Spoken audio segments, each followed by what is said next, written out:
Bienvenue au musée Czernuski pour l'exposition L'encre en mouvement, une histoire de la peinture chinoise au XXe siècle.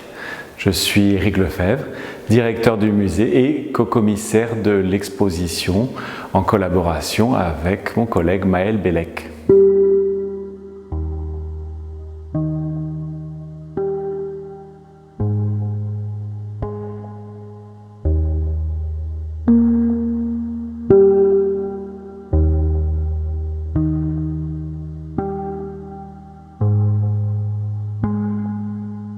Alors nous avons la chance de pouvoir présenter un ensemble qui provient entièrement des collections du musée Czernuski. Il faut savoir que ce musée a la particularité de conserver un ensemble de peintures chinoises exceptionnelles. Alors cela est dû à l'audace de nos prédécesseurs qui ont commencé au lendemain de la Seconde Guerre mondiale à s'intéresser à l'art asiatique contemporain et en particulier à la peinture et à la calligraphie chinoise.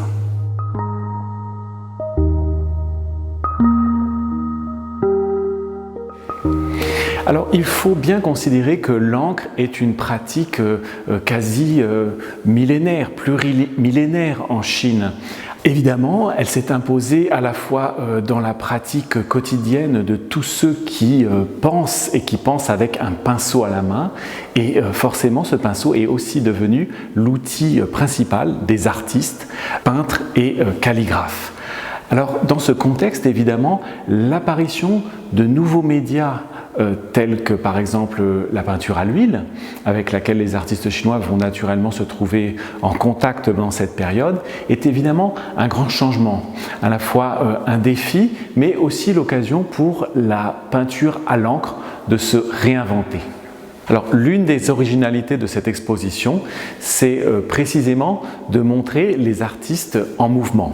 Nous avons fait un certain nombre de recherches qui nous ont permis d'identifier des films originaux dans lesquels on voit peintres et calligraphes en pleine action.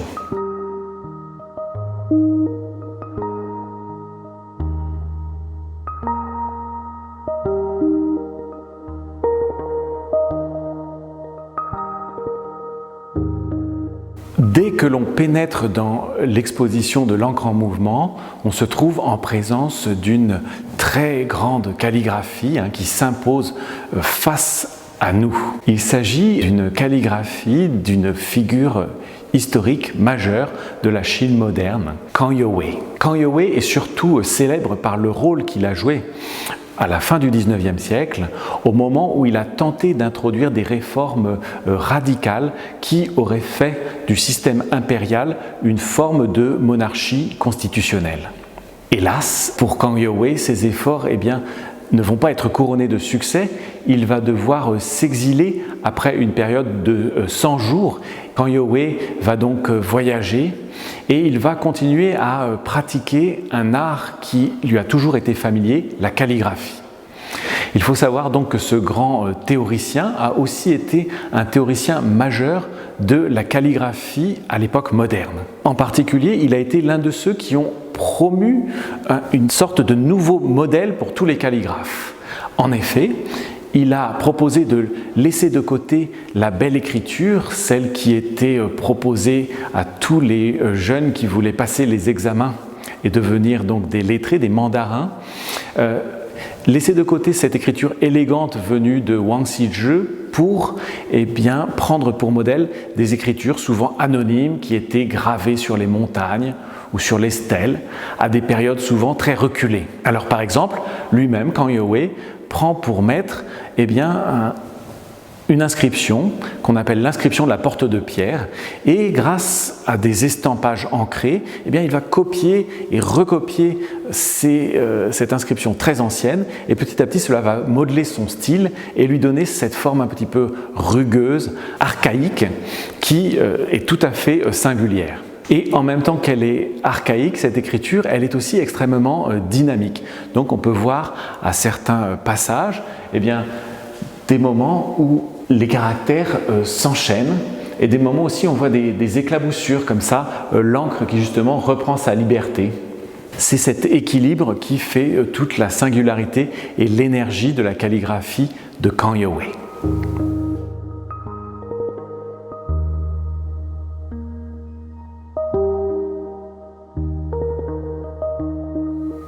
Nous sommes à présent à côté d'une œuvre de Wang Zhen qui lui aussi appartient à cette mouvance très importante du début du XXe siècle qui s'inspire des graphies les plus anciennes pour renouveler l'art le plus moderne.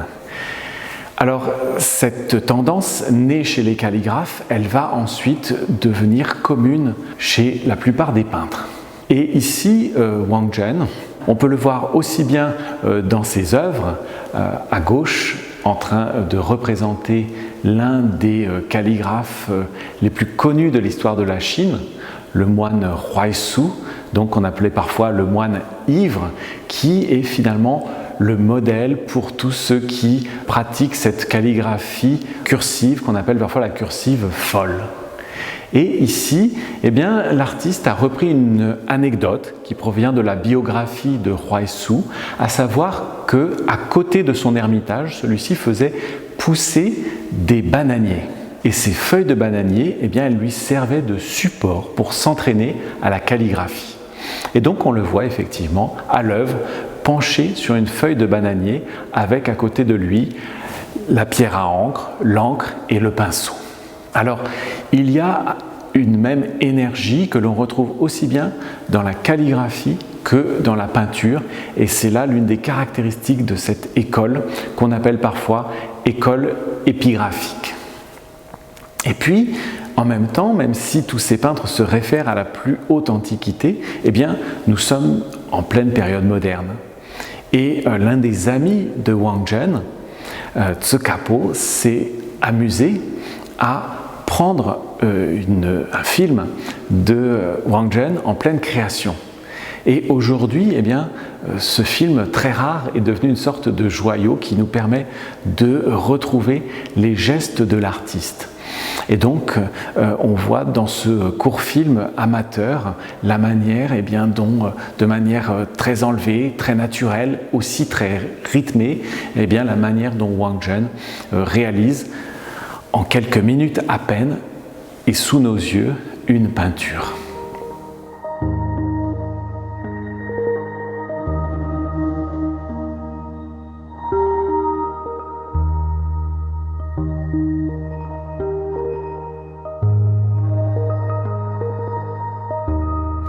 Alors nous sommes ici en face d'une œuvre remarquable d'un artiste très important qui s'appelle Zhang Datian.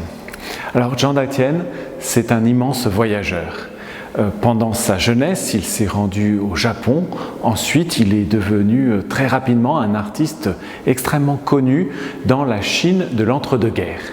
Pendant la période de la guerre, justement, eh bien, il va voyager vers l'ouest de la Chine, d'abord vers sa région natale, le Sichuan, ensuite jusque vers les grottes ornées de Dunhuang, l'un des plus grands sanctuaires de l'art bouddhique de la Chine et de la route de la soie. Et il va évidemment rester sur place, apprendre en copiant ses peintures, et petit à petit, eh bien, cette dimension murale, cette dimension monumentale va gagner l'ensemble de ses créations, y compris ses créations à l'encre sur papier ou sur soie. Plus tard dans sa vie, il expose à Paris et il donnera au musée de Tchernouski, à cette occasion, les deux œuvres qui sont derrière moi. Alors justement, je voudrais dire un mot de l'œuvre qui se trouve à ma gauche. Il s'agit d'une très grande composition qui représente des lotus, une œuvre principalement réalisée à l'encre. Dans une exposition qui s'appelle L'encre en mouvement, eh bien ici on peut vraiment toucher du doigt la manière dont cet art permet de rendre le mouvement, puisqu'en effet ces grands lotus ils sont balayés par le vent. Et ici on peut voir comment l'artiste, au moyen d'un pinceau généreux, a su rendre ce mouvement. Alors Zhang Datian est quelqu'un qui s'inspire très profondément dans la peinture chinoise ancienne et il a conservé cette pratique qui consiste à accompagner chaque œuvre d'une composition poétique. Et en l'occurrence, cette composition poétique, elle nous apprend qu'il a réalisé cette œuvre en se souvenant d'un vers du poète Su Dongpo et en particulier qu'elle lui a été inspirée par la vision des lotus par une nuit de pleine lune. Et effectivement, c'est là l'un des paradoxes tout à fait fascinants de cette œuvre. On peut voir comment elle dégage une luminosité très particulière alors qu'elle est principalement réalisée à l'encre sur papier. Les pétales des lotus dans la partie supérieure semblent irradier d'une sorte de douce lumière alors qu'en fait elles ont tout simplement été laissées en réserve par l'artiste. Et de la même manière, il a déposé son encre sur des couleurs plus discrètes, bleutées, rosées dans la partie inférieure et cela concourt également à cette impression générale de luminosité. Donc d'une certaine manière, eh bien, ici Zhang Datian démontre que l'encre peut aussi créer la lumière.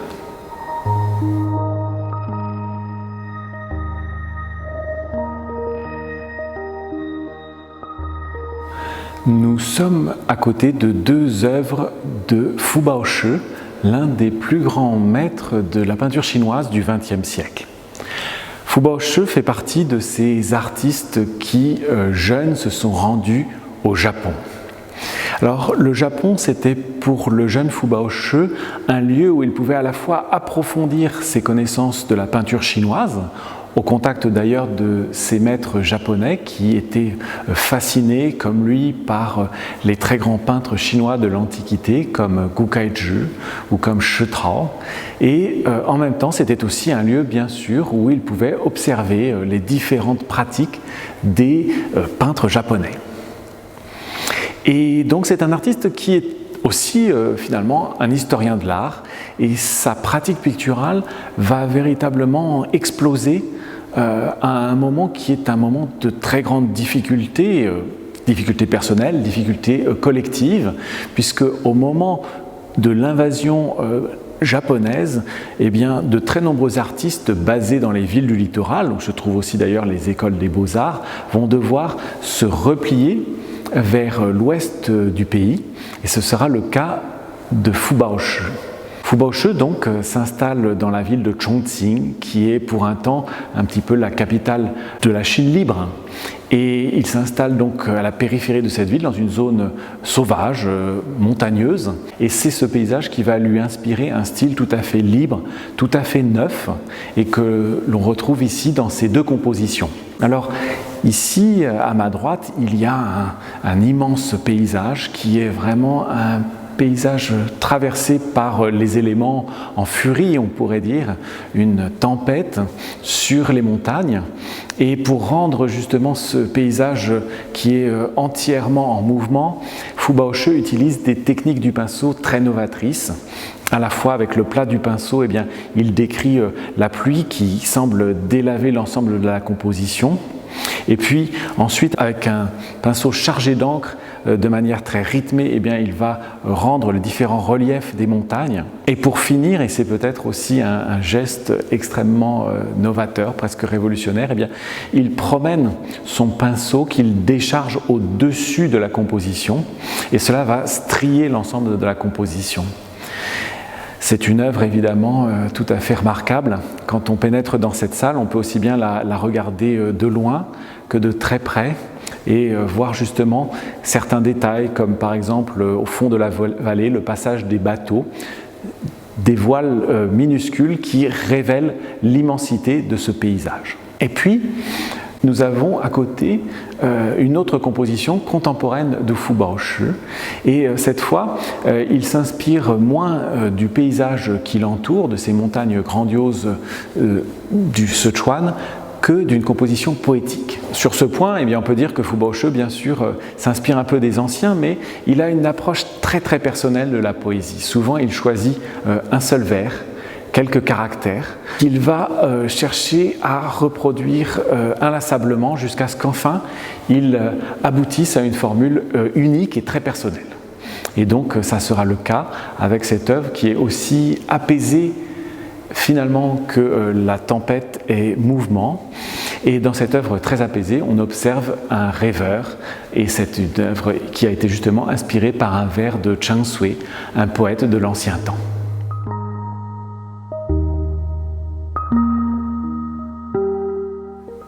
Parmi les artistes chinois du XXe siècle, certains praticiens de l'encre ont commencé leur carrière en apprenant d'abord la peinture à l'huile. Et Wu Zuozhen fait partie de cela.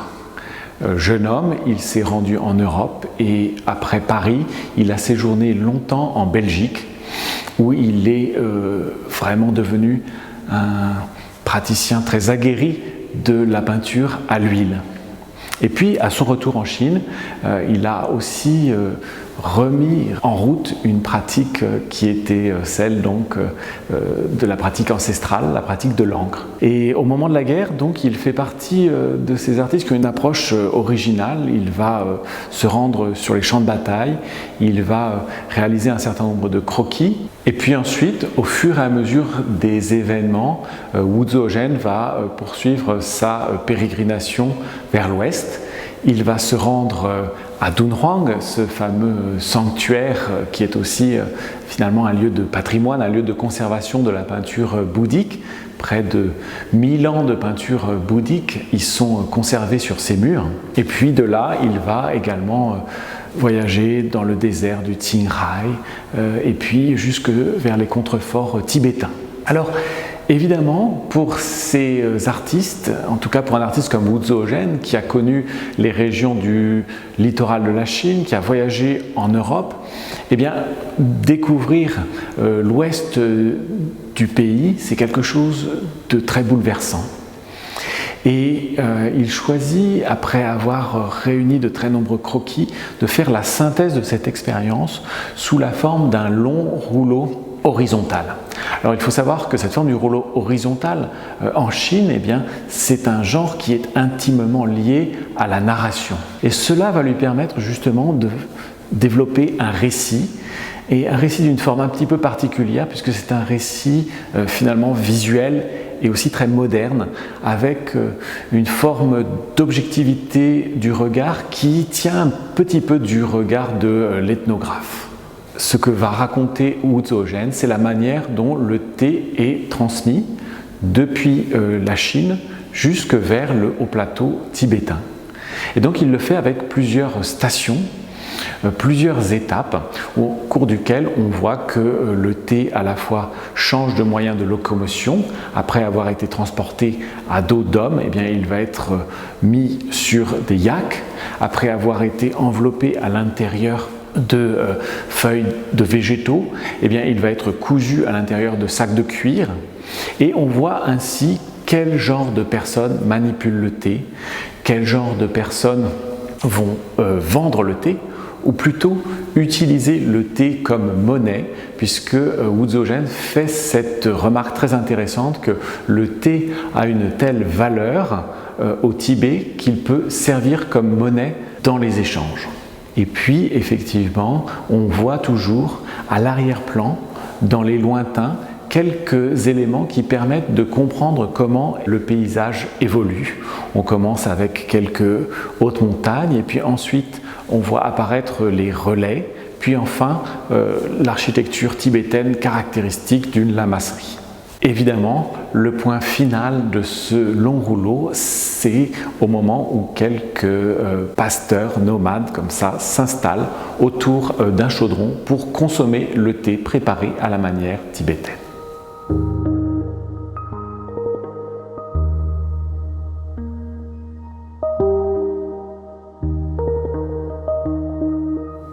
On mesure toute la nouveauté de ce que les artistes découvrent à Dunhuang quand on regarde cette peinture de Zhang Datian. Ici, l'artiste représente deux femmes tibétaines avec deux chiens qui sont caractéristiques de cette région. Et évidemment, on est frappé par la magnifique couleur de leurs vêtements.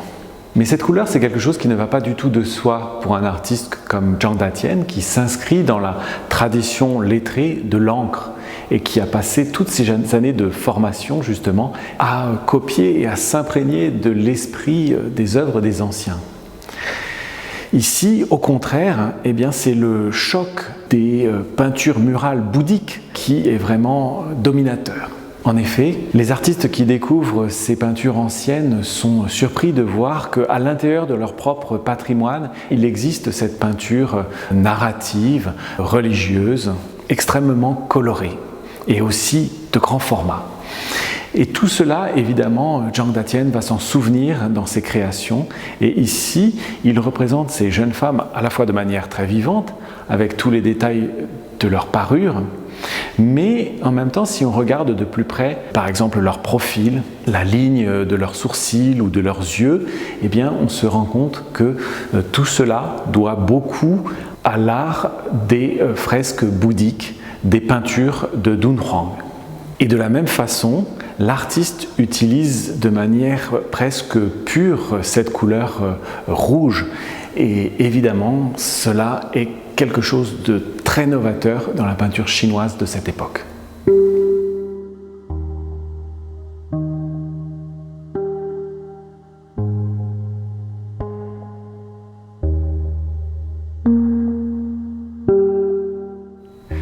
Au XXe siècle, la possibilité de pratiquer l'art pour les femmes chinoises évolue. Bien sûr, par le passé, il y avait déjà évidemment une pratique féminine des arts, de la calligraphie et de la peinture, mais avec la révolution de 1912 qui instaure une république et aussi avec le mouvement du 4 mai 1919 qui est un mouvement étudiant, eh bien tout cela va s'accélérer. Et certaines femmes vont avoir la possibilité d'étudier les arts à l'université, mais aussi d'étudier à l'étranger. Et cela sera le cas de Pan Yuliang, qui justement est aussi très présente dans la collection du musée Tchernouski et dans notre exposition. Alors, Pan Yuliang a été non seulement étudiante aux Beaux-Arts à Shanghai, mais aussi à Paris. Elle a prolongé sa formation à Rome avant de retourner comme professeure à Nankin. Et c'est seulement en 1937 qu'elle revient à Paris pour la deuxième et la dernière fois. Elle va vivre ici en France jusqu'à la fin de sa vie.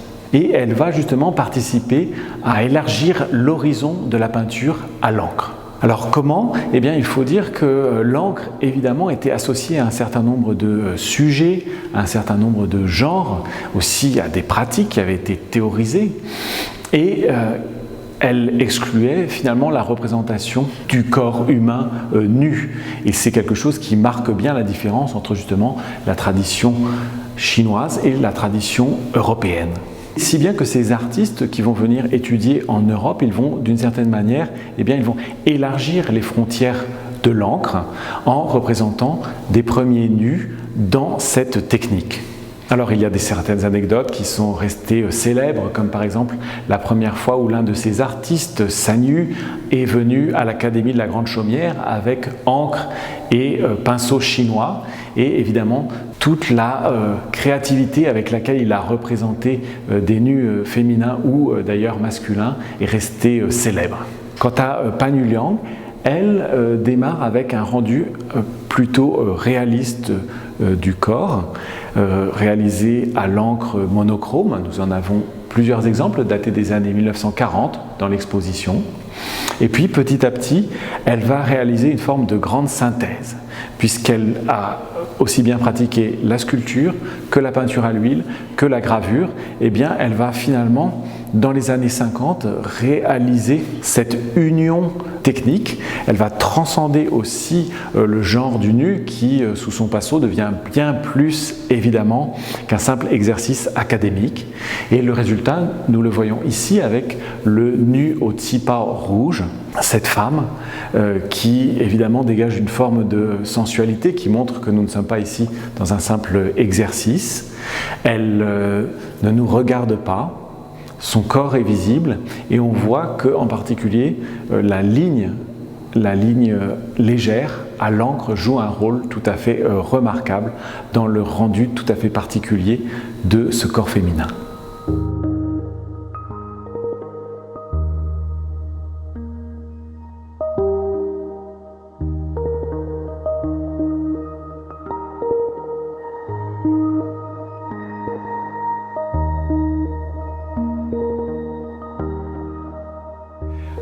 La révolution de 1949 va évidemment être une transformation très profonde pour toute la société chinoise et pour la manière dont les artistes exercent justement leur activité. Alors cette nouvelle peinture, dans une Chine nouvelle, suit un peu les principes qui sont ceux du réalisme socialiste.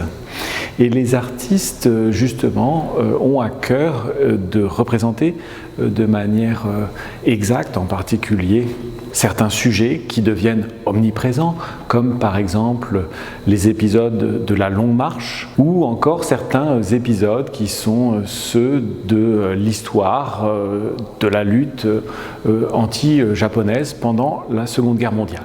Alors évidemment, on retrouve ici dans cette salle de l'exposition qui est consacrée à la peinture rouge, eh bien, on retrouve tous ces sujets et ici une peinture de Wang Shenlie, plutôt l'esquisse préparatoire à une peinture de Wang Shenlie, représente justement l'un de ces épisodes inspirés de la guerre, épisode héroïque au cours de laquelle de jeunes femmes, des résistantes, vont préférer se jeter dans un fleuve plutôt que de se laisser prendre par l'ennemi. Alors c'est aussi un exemple justement de la manière dont les artistes choisissent leur sujet, loin de tous ces grands genres qui étaient ceux jusqu'ici de la peinture chinoise, paysages, fleurs et oiseaux, parmi tant d'autres. L'une des grandes caractéristique de cette époque, c'est que ces esquisses préparatoires, elles vont aussi être discutées au sein de comités qui regroupent des personnes qui ne sont pas artistes, qui peuvent être ouvriers, paysans, membres du Parti communiste, et effectivement, l'artiste va devoir modifier sa composition. Une autre caractéristique, c'est que ces œuvres sont souvent destinées à devenir de vastes compositions réalisées à l'huile. Et pour toutes ces raisons, on comprend que c'est une période particulièrement difficile pour les peintres de l'encre. À la fois, leurs thèmes traditionnels privilégiés sont battus en brèche au profit des sujets qui justement valorisent la nouvelle histoire du Parti communiste ou bien justement cette lutte contre l'agresseur étranger. Et d'une manière toute simple, eh bien on voit que les artistes qui reçoivent les grandes commandes sont souvent des artistes qui sont des spécialistes de la peinture à l'huile. Alors dans ces conditions, eh bien, finalement l'encre va se repositionner et les artistes de l'encre vont réussir à créer des œuvres très nouvelles et très intéressantes à leur manière. Et donc c'est le cas de Wang Shenlie qui réalise ici une esquisse extrêmement vivante avec une tension dramatique sensible. Et dans la peinture achevée, eh bien, on a la surprise de voir ressurgir une technique de l'encre bien particulière qui tient finalement à la formation de l'artiste puisque celui-ci avait autrefois été formé au Japon. Et ainsi, le fleuve, qui évidemment joue un rôle éminent dans cette composition, le fleuve est rendu avec des S, des vagues sinueuses qui évoquent tout à fait la peinture de type Nihonga, c'est-à-dire la peinture nationale japonaise. Et donc finalement, c'est un petit peu le paradoxe de cette œuvre qui à la fois est l'expression de la lutte contre l'agresseur japonais, en même temps réalisée par un artiste qui lui-même s'est tiré profit de sa formation japonaise pour réaliser une œuvre tout à fait novatrice et tout à fait intéressante.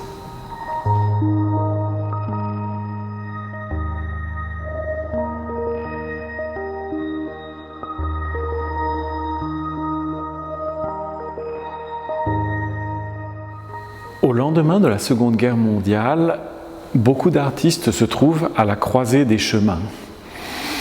Certains qui ont été formés en Chine avant la guerre, qui ont accompagné les académies des beaux-arts dans leur repli vers l'ouest du pays, eh bien, se trouvent à présent en situation de pouvoir quitter la Chine, de pouvoir se rendre par exemple en Europe, où leurs maîtres avaient été formés à peu près une trentaine d'années auparavant. Alors, les membres de cette génération comptent par exemple Zhao Wuqi, Zhu Teixun ou encore Wu Guanzhong, dont nous avons une œuvre ici. Et donc ces artistes vont se rendre en France entre la fin des années 40 et le milieu des années 50, et cela va être l'occasion pour eux d'être en contact avec une scène artistique évidemment autre, elle-même d'ailleurs en mouvement et singulièrement réceptive aux influences venues d'Asie. Alors, ces artistes vont avoir des destins très différents. D'une part, Zhao Wuqi, Zhu Teixun vont rester en France et puis ils vont devenir des artistes abstraits. Évidemment, ils vont d'abord être des praticiens de l'huile, mais à partir des années 1970, l'encre va revenir en force dans leur œuvre, si bien même qu'à la fin de leur vie, les échanges entre encre et huile se font dans les deux sens, et d'ailleurs pour la plus grande réussite de leur travail. Wu Guanzhong, lui, a choisi une voie différente. Il était arrivé en France dans les années 1940, il était d'ailleurs l'un des très rares étudiants chinois à avoir reçu une bourse pour pouvoir faire des études dans notre pays. Mais après quelques temps passés à l'école des Beaux-Arts, à l'école du Louvre, il décide de retourner en Chine. Évidemment, dans la Chine révolutionnaire, la forme d'art à laquelle il aspire va être impossible à pratiquer. Et après des années difficiles, Wu Guanzhong va jouer un rôle vraiment fondamental, en particulier dans les années 1980, par une série de textes théoriques dans lesquels il défend, par exemple, une approche formelle de l'art, ou bien encore la beauté de la peinture abstraite. Et lui-même va, à partir du début des années 90, mettre en pratique ces théories avec des œuvres comme celle-ci, où l'on peut voir combien l'artiste connaît l'abstraction, comment il joue avec la tentation de l'abstraction, mais en conservant toujours un petit référent au réel. Et ici, effectivement, on distingue derrière ce rideau de la forêt de bambou. Dans le lointain, on peut être en contrebas des champs, des rizières qui sont comme ça étagées à flanc de montagne. Alors, c'est ce que l'artiste appellera lancer un cerf-volant, mais ne jamais couper le fil. Et c'est cette belle métaphore qui lui permet de définir son rapport à l'abstraction. Il restera d'ailleurs, dans ces années extrêmement créatives et jusqu'à la fin de sa vie, aussi bien fidèle à l'huile qu'à l'encre.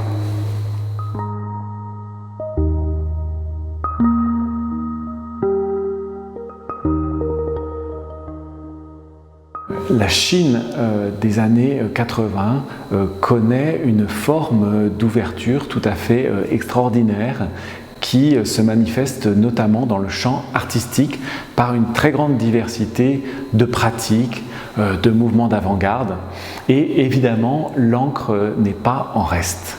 Au début, on peut remarquer que les artistes parfois cherchent à rompre avec la période précédente. Ils cherchent finalement à se réapproprier une partie de leur héritage, et certains d'ailleurs s'intitulent eux-mêmes des nouveaux lettrés. Et effectivement, on voit apparaître des choses extrêmement neuves. Ici, c'est le cas avec cette œuvre de Li Ting. L'artiste, à cette période de sa vie, passe de longues périodes au Tibet, et finalement l'œuvre manifeste une forme de retour ou d'intérêt en tout cas pour le fait religieux. Alors cela est tout d'abord sensible à travers ce texte reproduit de manière tapissante tout autour de la figure centrale. Alors, ce texte est fait en fait comme un palimpseste de 2 couches superposées. Nous avons une première couche à l'encre pâle qui reproduit inlassablement le même caractère qui est le nom du Bouddha.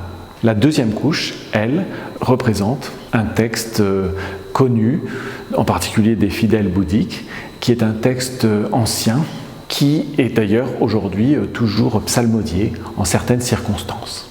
Donc on voit ici une forme d'expression du religieux qui finalement fait son retour dans la sphère picturale après une période au cours de laquelle il n'avait pas droit de citer. Et puis, on a ici aussi un rapport au corps humain très différent de ce corps jeune, plein de force, plein de santé, le corps des héros de la jeune révolution. Ici, au contraire, on est en présence d'un corps mort. C'est le corps tel qu'il apparaît dans cette tradition tibétaine des funérailles du ciel, où le défunt est déposé et laissé aux oiseaux. On voit ici donc se mettre en place une forme de vocabulaire entièrement neuf que plus tard l'artiste utilisera pour évoquer la société de consommation contemporaine chinoise avec un regard non dénué d'ironie et d'humour.